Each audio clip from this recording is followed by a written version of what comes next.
Aujourd'hui, pour la web-série de Station à Station, nous allons à la rencontre d'un agriculteur qui souhaite mieux protéger ses betteraves sucrières. Bonjour Hubert. Bonjour Flavien. Ça va bien? Bien.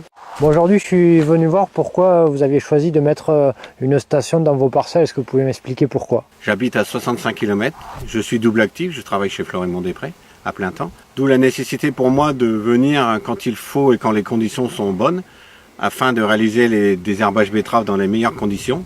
Et grâce à cette sonde, je peux, via mon portable ou via mon ordinateur, vérifier à distance le vent notamment, l'hygrométrie et éventuellement la pluviométrie. Le matin tôt, il est possible, avant de partir, j'ai 1 heure de route pratiquement, de voir s'il n'y a pas trop de vent, si l'hygrométrie est bonne et si le voyage ne sera pas inutile.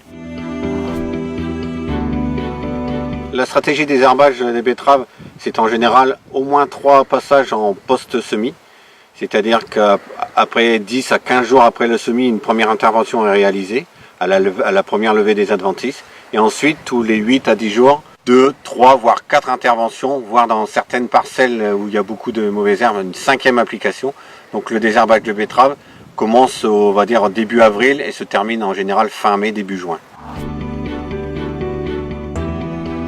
Surtout l'anémomètre pour le vent, il est important qu'il n'y ait pas de vent. D'une part, l'hygrométrie baisse et d'autre part, les efficacités des désherbages sont nettement moins bonnes. Donc le vent, au-delà de 10-15 km/h, j'arrête les désherbages de betteraves. L'objectif de l'alerte vent, c'est quoi pour vous? S'il y a trop de vent, dès le matin à 5 h du matin, ça veut dire que le vent n'a pas baissé durant la nuit. Donc l'hygrométrie est en général en parallèle très faible. Et d'autre part, les conditions de désherbage ne seront pas bonnes. Autre avantage du système, c'est qu'on peut partager l'information avec des voisins.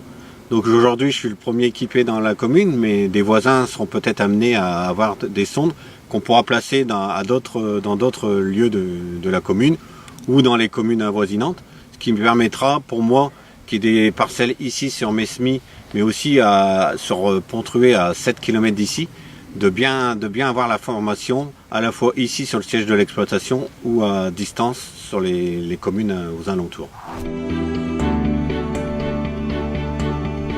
Étant double actif, je suis amené à travailler en commun, je ne peux pas tout réaliser sur l'exploitation.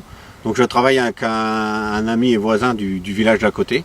Donc l'objectif est aussi de partager les informations avec lui et éventuellement à l'avenir avec d'autres voisins.